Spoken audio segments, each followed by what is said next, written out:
What's up, everybody? Making another video here. It is Thursday afternoon, about 3:30. I just got home from work in Huntsville, so it takes me about an hour or so to get home from work. So today we're working on the front end a little bit. It looked like the forecast wasn't going to let us race this weekend, but this morning it kind of changed where it's coming in a little bit later, so they might get it in Saturday night. So now I got to play 2 days worth of catch up, getting the car ready to go, which I don't like a whole lot, just some maintenance stuff. And we did some stuff different on the front end over the winter time, so I need to check some geometry, some bump steer, and stuff like that. I should have done it last week, but I didn't have time, so reached out and found out kind of what would get us in the ballpark, and it was pretty close. But this front end stuff, you need to get it as close as you can. Most of it's above my pay grade, so I've got a lot of good friends and stuff that let me bounce ideas off of them, so we're gonna get it checked out here.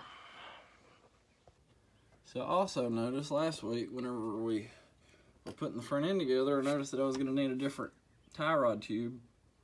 So I had to overnight one last Thursday. So we raced Friday night, because we raced Friday night. So I had to overnight one to get what I needed.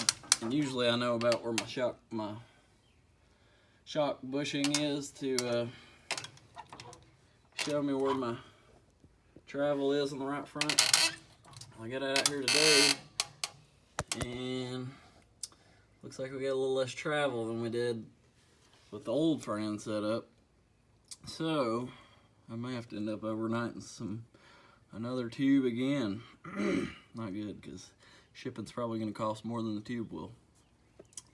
But what I'm checking right now, that really didn't affect it, but that's definitely, you see how much shock shaft I got left to use up. That's on the right front. You need every bit you can get. So we're gonna check the bump steer here. We got the Hammond plates bolted on. Some people check them with the indicator set up. We got one, but my indicator was dead. Borrowed it from my buddy Aaron, I guess, when he went on his semi-permanent, I don't know what he's doing, retirement from racing. He let me keep all that stuff in my shop, so we do use those, but my indicator was dead. It's a digital one, and I'm not a fan of digital tools, but it is what it is. But we're gonna check bump steer and see where we're at here, and I'll update you whenever we run it through its motions here.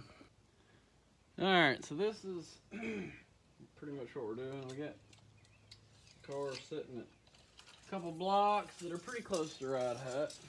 Not really looking for a certain set. Just you're going through a range of motion here to check your bump steer.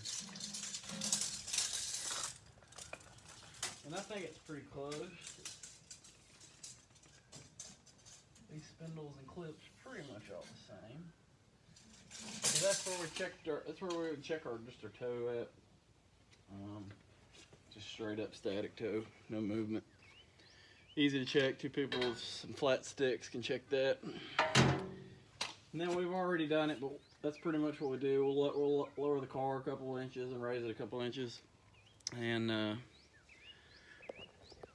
measure it both ways, just see where it's at. And I'm satisfied with it, so we'll get that tie rod tube ordered and get it overnighted. They're gonna have a practice tomorrow night, but I don't think we're gonna make it. I really don't feel like washing the car a couple times this week, so we'll probably take my dad's. He's got a modified too. We'll take it, see if we can get his a little better, see how the new track goes, and then we'll hope that we can get it in Saturday night. I imagine they'll have a big crowd down there. It's the first time this year that they've raced, and they got new owners. They've done, looks like, a lot of stuff from the videos they've been posted, so they'll have a lot of people anxious to see what all is different. But that's probably my last video until either after Saturday night, or if it does get rained out or postponed or whatever, probably make a shop video sometime next week. But yeah, just a little boring Thursday content. This is stuff that people that aren't involved with the car probably don't see. They probably think we just wash them and put them in the shop and wipe them down and beat the sheet metal out and load it back up Saturday. But there's a lot more that goes into it than that stuff. So do some maintenance and get these parts swapped out, and then we'll just wait and see. So y'all wish us luck, and like, comment, subscribe to our channel. We're trying to grow it. Probably do some giveaways when we get to, I think we're at 80 something now, maybe. Try to do some giveaways if we can get to 100 subscribers or something. But thanks for checking us out. See y'all.